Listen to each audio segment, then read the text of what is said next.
A situación do marisqueo segue a preocupar o sector. En Rianxo, a confraría alerta dun escenario crítico, con perdas totais no marisqueo a pé e fortes críticas á falta de medidas por parte da Administración. A confraría de Rianxo enfrontase a unha das peores crises dos últimos anos. Segundo o seu patrón maior Miguel Iglesias, a actividade do marisqueo a pé permanecerá paralizada durante meses debido á mortandade do recurso. Supoño que como no resto das cofradías, en principio a situación é crítica, porque o marisqueo a pé hasta marzo do ano que ven non vamos a empezar a actividade, porque tuvemos unha mortalidade do 100% aquí.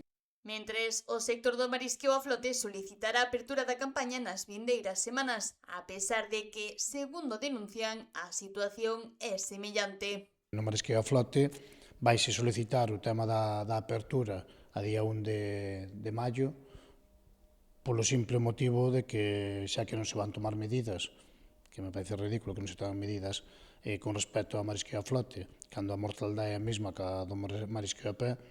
Dende a confraría consideran incoherente que unha parte do sector continúe traballando mentres outra permanece parada, o que agrava a crise. Se queremos recuperar unha ría, habrá que tomar medidas en general, non deixar que unha parte do sector siga traballando e outra pare, porque ao final é a pescadilla que se morde a cola. A situación é desastrosa para a cofradía. O patrón sinala directamente aos vertidos como principal causa da degradación da ría, por riba mesmo doutros factores.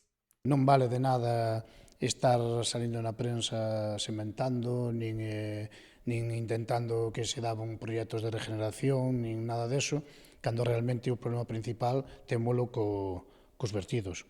Onde están os desoves naturales que había antiguamente? Eses desapareceron.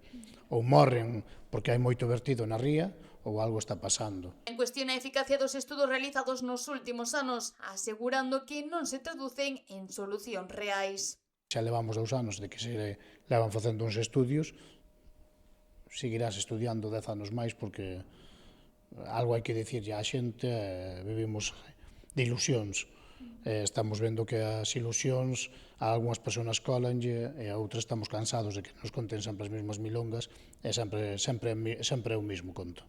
A pesar do escenario, mantén certo optimismo, pero insiste na necesidade de actuar con contundencia e de maneira inmediata.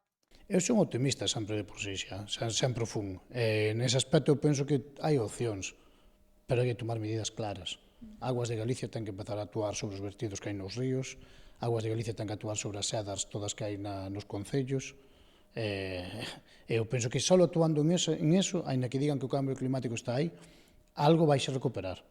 A nivel económico, a confraría xa prepara medidas internas ante a caída drástica de ingresos. Medidas vanse a tomar. Estáse falando co contable, co abogado, xa tomamos unha reunión cos empleados, temos que ter outra máis, pero sí, medidas hai que tomar porque a cofradía, unha cofradía que facturaba máis de 4 millóns todos os anos, non vai volver a facturar esa cantidad. O que hai que adaptar a cofradía á realidade da facturación que vamos a ter a partir de agora.